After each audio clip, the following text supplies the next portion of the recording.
What does it mean to be a Christian? Many think it's just a set of rules we follow because it's written in the Bible. But why do people become Christians? In today's video we explore mere Christianity, where Lewis discusses Christian behavior in 8 wise reflections. As you know, this is the perspective of a man who studied, reflected, and lived God's Word. At the end of the video you can tell me if he is right or wrong. I assure you it's worth it. First, the 3 parts of morality. In reality, moral rules are directions for the functioning of the human machine. Each moral rule is there to prevent a breakdown, strain, or friction. In the functioning of that machine, moral perfection is an ideal in the sense that we cannot achieve it. But it's dangerous to describe a man who strives to keep the moral law as a man of high ideals, because it might lead you to think that moral perfection is his particular taste, and that the rest of us don't need to share it. You can clearly understand the idea if you think of us as a fleet of ships sailing in formation, or humanity as a band playing music. For a good result, you need 2 things. Each individual's instrument must be in tune, and each must enter at the right time to harmonize with all the others. We don't ask where the fleet is trying to go or what piece of music the band is trying to play. Morality, then, seems to be concerned with 3 things. First, with fair play and harmony between individuals. Second, with what we might call tidying up, or harmonizing things inside each individual. Third, with the general purpose of human life as a whole, what humans were made for, what course the whole fleet should be on, what tune the conductor of the band wants to play. Modern people are almost always thinking about the first thing and forgetting the other 2. When a man says about something he wants to do, it can't be wrong because it doesn't hurt anyone. He is only thinking of the first thing. What good is it to draw up, on paper, rules of social behavior, if we know that, in fact, our greed, cowardice, bad temper, and vanity will prevent us from keeping them? It's easy enough to remove the particular kinds of corruption or bullying that happen under the present system, but as long as men are cheats or bullies, they will find new ways to carry on the old game under the new system. You can't make men good by law, and without good men, you can't have a good society. Again, Christianity asserts that every individual human being will live forever, and this must be true or false. And immortality makes this other difference, which, by the way, has a connection with the difference between totalitarianism and democracy. If individuals live only 70 years, then a state or a nation or a civilization, which may last 1,000 years, is more important than an individual. But if Christianity is true, then the individual is not only more important, but incomparably more important, for he is eternal, and the life of a state or civilization, compared with his, is only a moment. It seems, then, that if we are going to think about morality, we must think of all 3 departments: relations between man and man, things inside each man, and relations between man and the power that made him.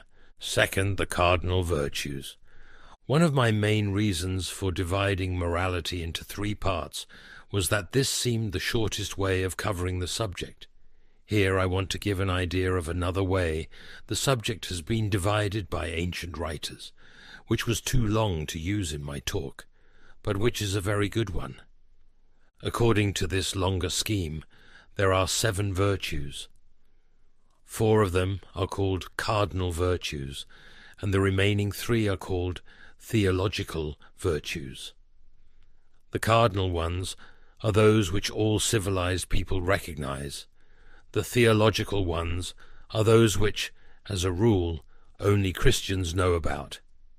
I shall deal with the theological ones later. At the moment I am talking about the 4 cardinal virtues. The word cardinal has nothing to do with cardinals in the Roman Church. It comes from a Latin word meaning the hinge of a door. These were called cardinal virtues because they are, as we should say, pivotal. They are prudence, temperance, justice, and fortitude. First, prudence. Prudence means practical common sense, taking the trouble to think out what you are doing and what is likely to come of it. Nowadays, most people hardly think of prudence as one of the virtues. In fact, because Christ said we could only get into his world by being like children, many Christians have the idea that, provided you are good, it does not matter being a fool, but that is a misunderstanding. In the first place, most children show plenty of prudence about doing the things they are really interested in, and think them out quite sensibly. In the second place, as St. Paul points out, Christ never meant that we were to remain children in intelligence. On the contrary, he told us to be not only harmless as doves, but also wise as serpents. He wants a child's heart, but a grown-up's head. He wants us to be simple, open, and affectionate as good children are, but he also wants every bit of intelligence we have to be alert at its job and in first-class fighting trim. The fact that you are giving money to a charity does not mean that you should not try to find out whether that charity is a fraud or not. The fact that you are thinking about God, for example, when you are praying, does not mean that you can be content with the same ideas that you had when you were 5. It is, of course, quite true that God will not love you less, or have less use for you. If you happen to have been born with a second-rate brain, he has room for people with very little sense, but he wants everyone to use the sense they have. Second, temperance. Temperance is, unfortunately, one of those words that have changed their meaning. It now usually means teetotalism or abstinence from alcoholic drink, but in the days when the second cardinal virtue was christened temperance, it meant nothing of the sort. Temperance referred not especially to drink, but to all pleasures, and it meant not abstaining, but going to the right length and no further. It is a mistake to think that all Christians must be teetotalers. Islam, not Christianity, is the teetotal religion. Of course, it may be the duty of a particular Christian, or of any Christian at a particular time, to abstain from strong drink, either because he is the sort of man who cannot drink at all without drinking too much, or because he is with people who are inclined to drunkenness, and must not encourage them by drinking himself. But the whole point is that he is abstaining, for a good reason, from something that he does not condemn, and which he likes to see other people enjoying. One great piece of mischief has been done by the modern restriction of the word temperance to the question of drink. It helps people to forget that you can be just as intemperate about a lot of other things. A man who makes his golf or his motor bicycle the center of his life, or a woman who devotes all her thoughts to clothes or bridge or her dog, is being just as intemperate as someone who gets drunk every evening. Third, justice. Justice means much more than the sort of thing that goes on in law courts. It is the old name for everything we should now call fairness. It includes honesty, give and take, truthfulness, keeping promises, and all that side of life. Fourth, fortitude. Fortitude includes both kinds of courage, the kind that faces danger, as well as the kind that sticks it under pain. Guts is perhaps the nearest modern English. You will notice, of course, that you cannot practice any of the other virtues for very long without bringing this one into play. The importance of quality moral character. There is one further point about the virtues that ought to be noticed. There is a difference between doing some particular just or temperate action and being a just or temperate man. Someone who is not a good tennis player may now and then make a good shot. What you mean by a good player is a man whose eyes, muscles, and nerves have been so trained by making innumerable good shots that they can now be relied on. They have a certain tone or quality which is there even when he is not playing, just as a mathematician's mind has a certain habit and outlook which is there even when he is not doing mathematics. In the same way, a man who perseveres in doing just actions gets, in the end, a certain quality of character. Now it is that quality, rather than the particular actions which we mean when we talk of a virtue. This distinction is important for the following reason. If we thought only of the particular actions, we might encourage three wrong ideas. 1. We might think that, provided you did the right thing, it did not matter how or why you did it, whether you did it willingly or unwillingly, sulkily or cheerfully, through fear of public opinion or for its own sake. But the truth is that right actions done for the wrong reason do not help to build the internal quality or character called a virtue, and it is this quality or character that really matters. 2. We might think that God wanted simply obedience to a set of rules, whereas he really wants people of a particular sort. 3. We might think that the virtues were necessary only for this present life, that in the other world we could stop being just because there is nothing to quarrel about, and stop being brave because there is no danger. Now it is quite true that there will probably be no occasion for just or courageous acts in the next world, but there will be every occasion for being the sort of people that we can become only as a result of doing such acts here. The point is not that God will refuse you admission to his eternal world if you have not got certain qualities of character. The point is that if people have not at least begun to acquire those qualities here, no possible external conditions could make a heaven for them. That is, could make them happy with the deep, strong, unshakable kind of happiness God intends for us. 3rd, social morality. The first thing to get clear about Christian morality between man and man is that in this department, Christ did not come to preach any brand new morality. The golden rule of the New Testament, do as you would be done by, is a summing up of what everyone at bottom has always known to be right. Really great moral teachers never do introduce new moralities. It is quacks and cranks who do that. As Dr. Johnson said, people need to be reminded more often than they need to be instructed. The real job of every moral teacher is to keep on bringing us back, time after time, to the old simple principles which we are all so anxious not to see. The second thing to get clear is that Christianity has not, and does not profess to have, a detailed political program for applying do as you would be done by to a particular society at a particular moment. It could not have. It is meant for all men at all times, and the particular program which suited one place or time would not suit another. And anyhow, that is not how Christianity works. When it tells you to feed the hungry, it does not give you lessons in cookery. When it tells you to read the Scriptures, it does not give you lessons in Hebrew and Greek, or even in English grammar. It was never intended to replace or supersede the ordinary human arts and sciences. It is rather a director which will set them all to the right jobs, and a source of energy which will give them all new life, if only they will put themselves at its disposal.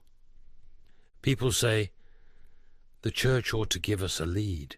That is true if they mean it in the right way, but false if they mean it in the wrong way. By the church, they ought to mean the whole body of practicing Christians. And when they say that the church should give us a lead, they ought to mean that some Christians, those who happen to have the right talents, should be economists and statesmen, and that all economists and statesmen should be Christians, and that their whole efforts in politics and economics should be directed to putting do as you would be done by into action. If that happened, and if we others were prepared to take it, then we should find the Christian solution for our own social problems pretty quickly. But this is where the Church, as an organized body, has been more effective. She has tried to instruct society on economic and social matters, but every time she has done so, she has made one mistake after another. She has tried to make things too clear and definite. Consequently, when people say, the Church ought to give us a lead, what they ought to mean, and very often do mean, is that some Christians, those who happen to have the right talents, should be economists and statesmen, and that all economists and statesmen should be Christians, and that their whole efforts in politics and economics should be directed to putting do as you would be done by into action. The New Testament, without going into details, gives us a pretty clear hint of what a fully Christian society would be like. Perhaps it gives us more than we can take. It tells us that there are to be no passengers or parasites. If man does not work, he ought not to eat. Everyone is to work with their own hands, and what is more, their work is to produce something good. There will be no manufacture of silly luxuries, and then of silly advertisements to persuade us to buy them. And there is to be no swank or side, no putting on airs. To that extent, a Christian society would be what we now call leftist. On the other hand, it is always insisting on obedience and outward marks of respect, from all of us to properly appointed magistrates, from children to parents, and I am afraid this is going to be very unpopular, from wives to husbands. If there were such a society in existence, and you or I visited it, I think we should come away with a curious impression.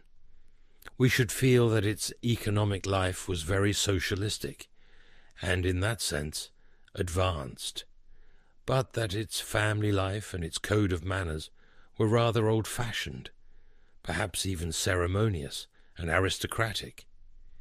Each of us would like bits of it, but I am afraid very few of us would like the whole of it. That is just what one would expect if Christianity is the total plan for the human machine. We have all departed from that total plan in different ways, and each of us wants to make out that his own modification of the original plan is the plan itself. Now another point. There is a bit of advice given to us by the ancient heathen Greeks, and by the Jews in the Old Testament, and by the great Christian teachers of the Middle Ages, which the modern economic system has completely disobeyed. All these people told us not to lend money at interest, and lending money at interest, what we call investment, is the basis of our whole system. One more point, and I am done. In the passage where the New Testament says that everyone must work, it gives as a reason so that he may have something to give to those in need. Charity, giving to the poor, is an essential part of Christian morality. In the frightening parable of the sheep and the goats, it seems to be the point on which everything turns. Some people nowadays say that charity ought to be unnecessary, and that instead of giving to the poor, we ought to be producing a society in which there were no poor to give to. They may be quite right in saying that we ought to produce that kind of society. But if anyone thinks that, as a consequence, you can stop giving in the meantime, Then he has parted company with all Christian morality. And now, before I end, I am going to venture to make a guess about how this section has affected any who have read it. My guess is that there are some leftist people among them who are very annoyed that it has not gone further in that direction, and some people of an opposite sort who are annoyed because they think it has gone much too far. If so, that brings us right up against the real snag in all this drawing up of blueprints for a Christian society. Most of us are not really approaching the subject to find out what Christianity says. We are approaching it in the hope of finding support from Christianity for the views of our own party. A Christian society is not going to arrive until most of us really want it, and we are not going to want it until we become fully Christian. I may repeat, "Do as you would be done by," till I am black in the face, but I cannot really carry it out till I love my neighbor as myself, and I cannot learn to love my neighbor as myself till I learn to love God, and I cannot learn to love God except by learning to obey him. Fourth, morality and psychoanalysis. To transform society into a Christian community, each individual must strive to apply Christian principles to their own behavior, while working to integrate these principles into social structures. The transformation must occur simultaneously on both fronts, personal practice and social reform. I have said that we shall never get a Christian society unless most of us become Christian individuals. That does not mean, of course, that we can put off doing anything about society till some distant future date. It means that we must begin both jobs at once. 1. Seeing how "do as you would be done by" can be applied in detail to modern society, and 2. Becoming the sort of people who would really apply it, if we knew how. It is important to distinguish clearly between two things, between the medical theories and techniques of psychoanalysts and the philosophical view of the world that Freud and some others have added to that.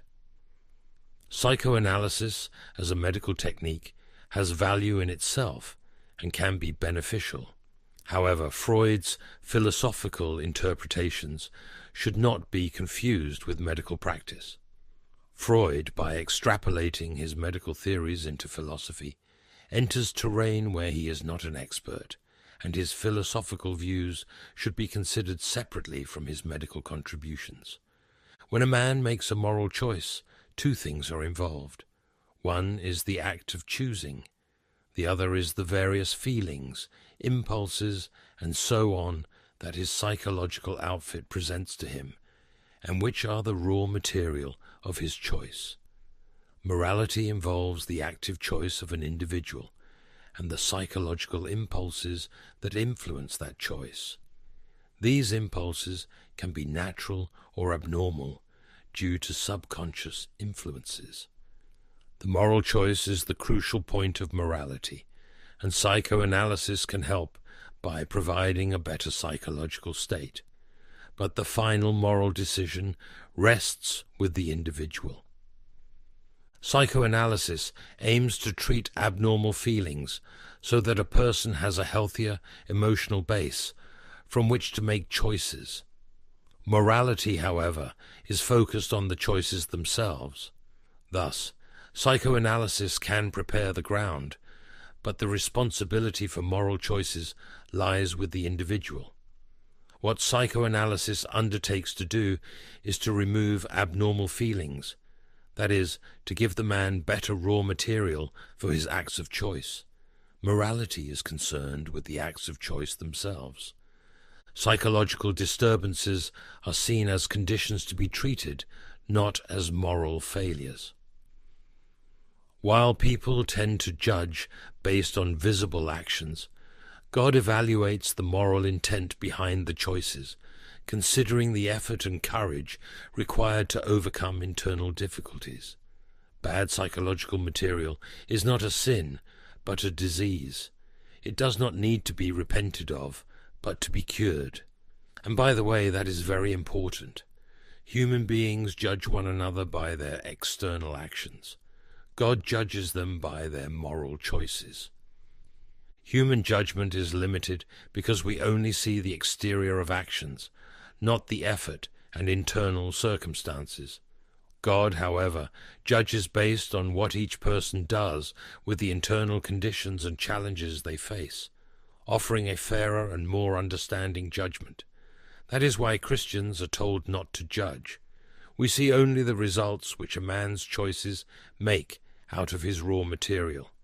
But God does not judge him by the raw material, but by what he has done with it. Christian morality should not be seen as a system of rewards and punishments, but as a continuous process of personal transformation. Each moral choice shapes the character of the individual, making him more aligned with God and goodness, or the opposite. People often think of Christian morality as a kind of bargain in which God says, "If you keep a lot of rules, I'll reward you, and if you don't, I'll do the other thing." I do not think that is the best way of looking at it.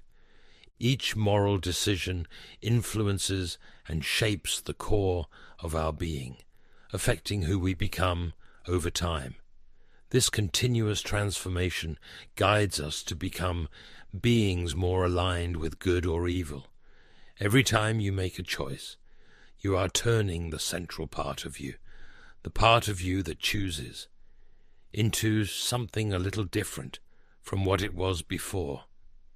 We are constantly moving towards becoming more heavenly or hellish beings. Our daily choices draw us closer to a state of harmony with God and others, or a state of conflict and isolation. Each of us, at each moment, is progressing to one state or the other.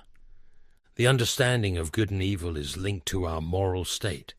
The closer we get to good, the more clearly we understand both good and evil. As we move away from good, we lose the ability to discern between the two, becoming blind to our own wickedness. Good people know about both good and evil. Bad people do not know about either. Fifth, sexual morality. The Christian rule of chastity must not be confused with the social rule of modesty, that is, propriety or decency. The social rule of propriety fixes how much of the human body should be displayed and about what subjects it is polite to talk, and in what words according to the customs of a particular social circle. Thus, while the rule of chastity is the same for all Christians at all times, the rule of propriety changes. Chastity is the most unpopular of the Christian virtues. There is no getting away from it. The Christian rule is either marriage with complete faithfulness to your partner, or else total abstinence. Now this is so difficult and so contrary to our instincts, that obviously either Christianity is wrong, or our sexual instinct, as it now is, has gone wrong, one or the other. Of course, being a Christian, I think it is the instinct which has gone wrong. The biological purpose of sex is children, just as the biological purpose of eating is to repair the body. Now, if we eat whenever we feel inclined, and as much as we want, it is true that most of us will eat too much, but not terrifically too much. That appetite is in ludicrous and preposterous excess of its function. You can get a large audience together for a striptease act, that is, to watch a girl undress on the stage. Now, suppose you came to a country where you could fill a theatre simply by bringing a covered plate onto the stage and then slowly lifting the cover so as to let everyone see, just before the lights went out, that it contained a mutton chop or a bit of bacon. Would you not think that in that country something had gone wrong with the appetite for food? The perversions of the sexual instinct are numerous, hard to cure, and dreadful. People often say, Sexual desire is nothing to be ashamed of. They may mean two things. They may mean there is nothing to be ashamed of in the fact that the human race reproduces itself in a certain way, nor in the fact that it gives pleasure. If they mean that, they are right. Christianity says the same. Posters after posters, film after film, novel after novel associate the idea of sexual indulgence with ideas of health, normality, youth, frankness, and good humor. For any happiness, even in this world, quite a lot of restraint will be necessary. So the claim made by every desire, when it is strong, to be healthy and reasonable, counts for nothing. We may indeed be sure that perfect chastity, like perfect charity, will not be attained by any merely human efforts. You must ask for God's help. Even when you do, it may seem for a long time that no help, or less help than you need, is being given. Never mind. After each failure, ask forgiveness, pick yourself up, and try again. Those who are seriously attempting chastity are more conscious and soon know a lot more about their own sexuality than anyone else. They come to know their desires as Wellington knew Napoleon, or as Sherlock Holmes knew Moriarty, as a rat catcher knows about rats, or a plumber about leaky pipes. Virtue, even attempted virtue, brings light. Indulgence brings fog.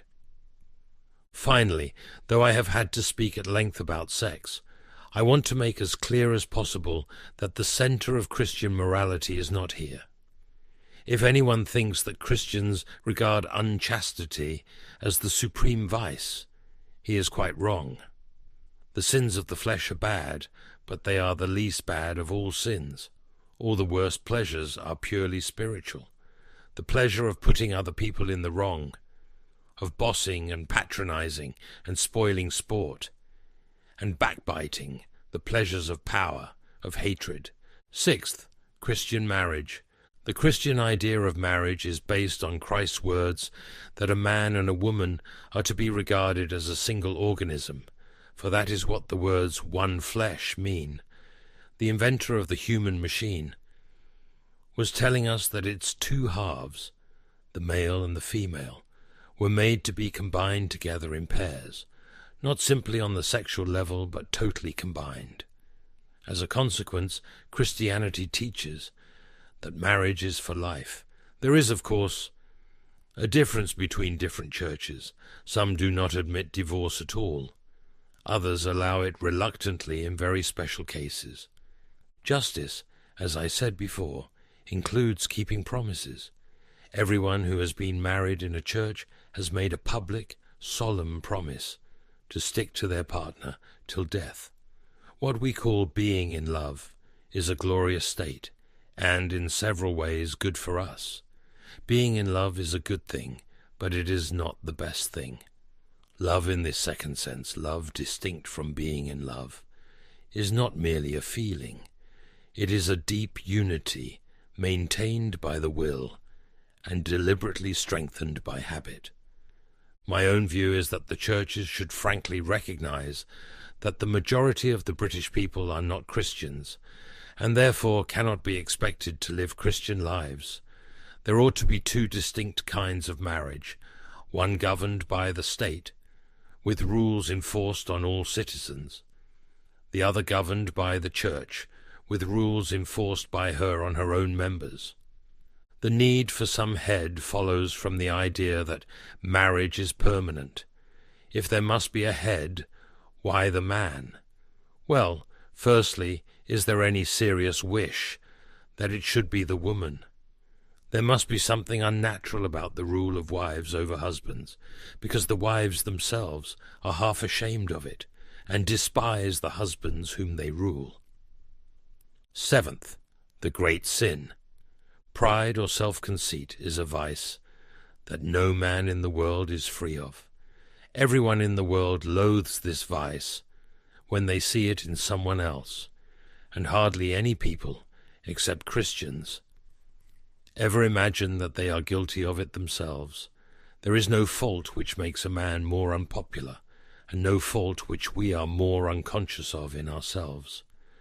And the more we have it ourselves, the more we dislike it in others. According to Christian teachers, the essential vice, the utmost evil, is pride. Unchastity, anger, greed, drunkenness, and all that are mere flea bites in comparison. It was through pride that the devil became the devil. Pride leads to every other vice. It is the complete anti-God state of mind. Pride is essentially competitive by its very nature, while the other vices are competitive only by accident. Pride gets no pleasure out of having something, only out of having more of it than the next man. We say that people are proud of being rich, or clever, or good-looking, but they are not. They are proud of being richer, or cleverer, or better-looking than others. If everyone else became equally rich, or clever, or good-looking, there would be nothing to be proud about. It is the comparison that makes you proud, the pleasure of being above the rest. Once the element of competition has gone, pride has gone. A proud man will take your girl from you, not because he wants her, but just to prove to himself that he is a better man than you. Pride is always competitive, and that is why it is destructive. Almost all the evils in the world which people put down to greed or selfishness are really far more the result of pride. Pride has been the chief cause of misery in every nation and every family since the world began. Other vices may sometimes bring people together. You may find good fellowship and jokes and friendliness among drunken people or unchaste people, but pride always means enmity.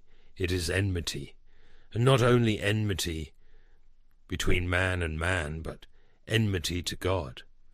A proud man is always looking down on things and people, and of course, as long as you are looking down, you cannot see something that is above you. How is it that people who are quite obviously eaten up with pride can say they believe in God and appear to themselves very religious? I am afraid it means they are worshipping an imaginary God. They theoretically admit themselves to be nothing in the presence of this phantom God, but are really all the time imagining how he approves of them and thinks them far better than ordinary people. Whenever we find that our religious life is making us feel that we are good, above all, that we are better than someone else, I think we may be sure that we are being acted on, not by God, but by the devil. The real test of being in the presence of God is that you either forget about yourself altogether, or see yourself as a small, dirty object. It is better to forget about yourself altogether. Pleasure in being praised is not pride.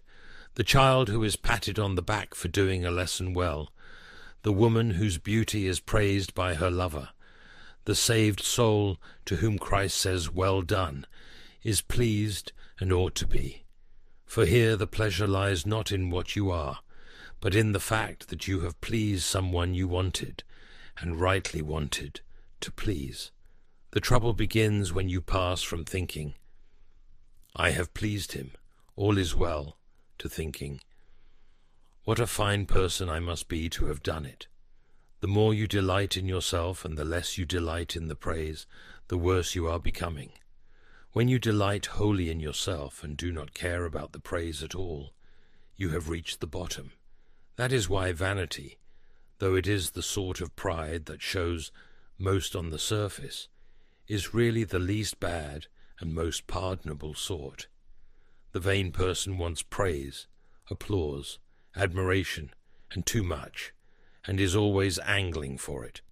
It is a fault, but a childish fault, and in an odd way, a humble fault. It shows that you are not yet completely contented with your own admiration. To love and admire anything outside yourself is to take one step away from utter spiritual ruin. though we shall not be well so long as we love and admire anything more than we love and admire God. Pride in something external to yourself, such as your son, father, school, or regiment, can be a good, healthy thing if it means a warm-hearted admiration. It is then not competitive pride, but this does not mean that you are giving yourself airs and graces on the ground of that. But if it means giving yourself airs on it, then it becomes a fault. Still, it is a fault better than being proud simply of yourself. To love and admire anything outside yourself is to take one step away from utter spiritual ruin, though we shall not be well so long as we love and admire anything more than we love and admire God. Do not imagine that if you meet a really humble man, he will be what most people call humble nowadays. He will not be a sort of greasy, smarmy person who is always telling you that, of course, he is nobody. Probably all you will think about him is that he seemed a cheerful, intelligent chap who took a real interest in what you said to him. If you do dislike him, it will be because you feel a little envious of anyone who seems to enjoy life so easily. He will not be thinking about humility. He will not be thinking about himself at all. We must not think pride is something God forbids because he is offended at it, or that humility is something he demands, as due to his own dignity, as if God himself was proud. He is not in the least worried about his dignity. The point is, he wants you to know him, wants to give you himself, and he and you are two things of such a kind that if you really get into any kind of touch with him, you will, in fact, be humble, delightedly humble, feeling the infinite relief of having, for once, got rid of all the silly nonsense about your own dignity, which has made you restless and unhappy all your life. He is trying to make you humble in order to make this moment possible, trying to take off a lot of silly, ugly, fancy dress in which we have all got ourselves up, and are strutting about like the little idiots we are. Eighth, is Christianity hard or easy? The Christian idea of putting on Christ, or first dressing up as a son of God in order to finally become a real son, is fundamental in Christianity. This is not one among many tasks that a Christian has to do. It is the whole of Christianity. The essence of the Christian faith is to transform into a reflection of Christ, internalizing his virtues and behavior until they become natural and innate. This process of transformation goes beyond mere external actions and touches the core of the individual's being, shaping them into the image of Christ. Before becoming Christians, our conception of morality is based on our desires and personal interests. We admit that something greater, whether called morality, decent behavior, or the good of society, has claims on ourself. However, the Christian approach is radically different. Christ does not ask for just parts of our time, money, or work. He wants all of us. Christianity does not aim to merely suppress our natural desires, but to transform them completely. Christ seeks to replace our natural self with a new self, shaped in his image. This process is not a mere superficial modification, but a complete renewal, requiring the total surrender of our desires, both those we consider innocent and those we consider evil.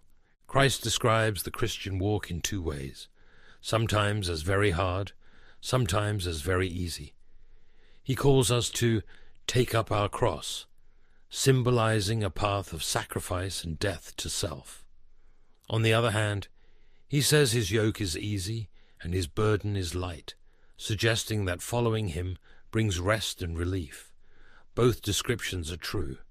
Following Christ requires courage and sacrifice, but it also brings a peace and lightness that the path of self-sufficiency can never provide, just as the lazy boy who, in the end, works harder because he didn't make the initial effort to understand the lesson.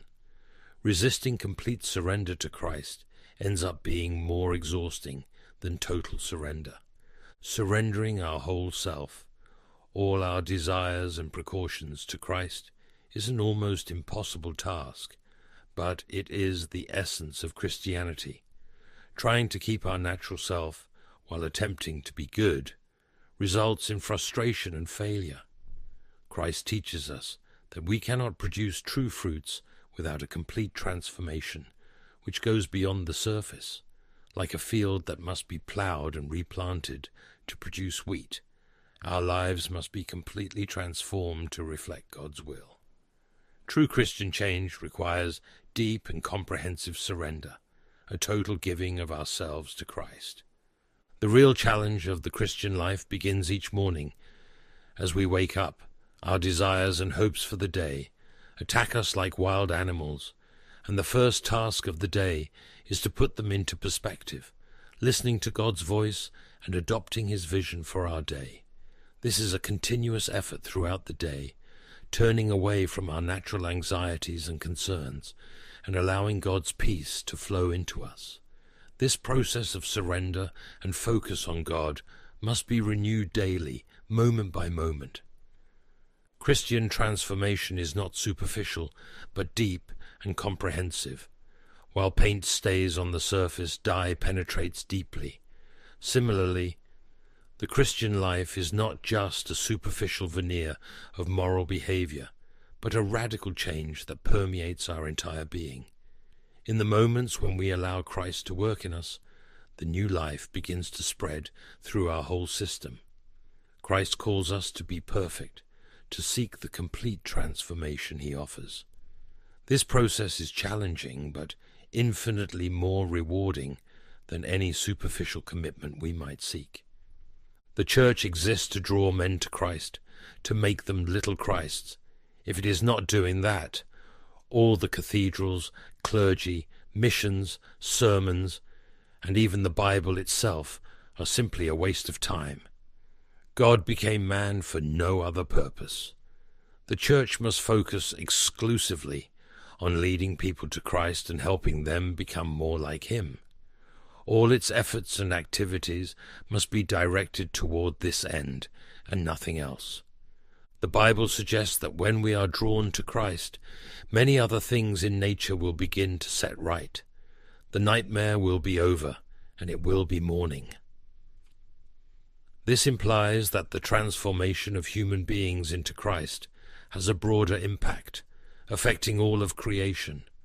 When we align ourselves with Christ, not only our lives but the world around us begins to transform. This vision of final restoration gives us hope and purpose, motivating us to seek our transformation in Christ with determination and joy. Now tell us your opinion. Is it difficult or easy to be a Christian? Let us know in the comments. In this same book, he talks about forgiveness, charity, hope, and faith. On our channel, we've covered all but charity, which you can find in our playlist that I'll leave at the end of the video. Now, I'd like to present Christian behavior according to the Bible and as highlighted in the Bible. Christian behavior reflects the teachings and character of Christ. Here are some verses that serve as guides for Christians in their daily lives, shaping their actions, attitudes, and relationships. Love and compassion. Jesus taught us to love one another, and this love is the distinguishing mark of his disciples. In John 13:34-35, he said, "A new commandment I give to you, that you love one another. Just as I have loved you, you also are to love one another. By this, all people will know that you are my disciples, if you have love for one another." Paul, in his letter to the Ephesians, reinforces this idea of kindness and mercy. Be kind to one another, tender-hearted, forgiving one another, as God in Christ forgave you. Ephesians 4:32. Humility and service. Humility is an essential characteristic of a Christian. Paul exhorts the Philippians, "Do nothing from selfish ambition or conceit, but in humility count others more significant than yourselves. Let each of you look not only to his own interests, but also to the interests of others." Philippians 2, 3, 4.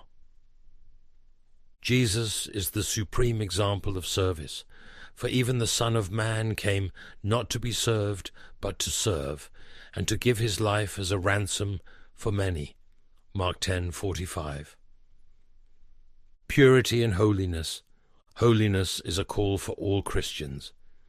But as he who called you is holy, you also be holy in all your conduct, since it is written, "You shall be holy, for I am holy." 1 Peter 1:15-16. Furthermore, Paul reminds us of the importance of keeping our bodies pure. "Or do you not know that your body is a temple of the Holy Spirit within you, whom you have from God? You are not your own, for you were bought with a price. So glorify God in your body." 1 Corinthians 6:19-20. Honesty and integrity. Honesty is fundamental in the Christian life. Lying lips are an abomination to the Lord, but those who act faithfully are his delight. Proverbs 12:22. Paul advises the Ephesians, "Therefore, having put away falsehood, let each one of you speak the truth with his neighbor, for we are members one of another." Ephesians 4:25. Patience and long-suffering. Patience is a virtue that must be cultivated. Put on, then, as God's chosen ones, holy and beloved, compassionate hearts, kindness, humility, meekness, and patience, bearing with one another, and, if one has a complaint against another, forgiving each other. As the Lord has forgiven you, so you also must forgive. Colossians 3:12-13. The fruits of the Spirit include patience, as Paul reminds us, but the fruit of the Spirit is love, joy, peace, patience, kindness, goodness, faithfulness, gentleness, self-control. Against such things there is no law. Galatians 5:22-23. Obedience and faithfulness to God. Obedience to God's commandments is an expression of love for him. Jesus said, "If you love me, you will keep my commandments." John 14:15. Paul exhorts the Romans to live sacrificial and transformed lives. "I appeal to you, therefore, brothers, by the mercies of God, to present your bodies as a living sacrifice, holy and acceptable to God, which is your spiritual worship. Do not be conformed to this world, but be transformed by the renewal of your mind, that by testing you may discern what is the will of God, what is good and acceptable and perfect." Romans 12:1-2. Now, as always, I want to invite everyone to a moment of prayer. This is a short but powerful prayer. Dear God, we thank you for your infinite wisdom and love. We ask that you bless our minds and hearts with clarity so that we may discern your way amidst the world's confusions. Give us the wisdom to make just decisions, the intelligence to understand your word and apply it to our lives, and the discernment to distinguish good from evil. Fill us with empathy so we can love and understand our brothers as you love us. Strengthen our will to follow your ways, living according to the teachings of Jesus Christ. May our actions reflect your goodness and our faith in you, serving as an example to others. May we be beacons of your light, guiding others closer to you. In Jesus' name we ask for these blessings. Amen. Thank you very much for watching our video and participating in this prayer. I hope you enjoyed this video, as the majority was just Lewis's work. May God bless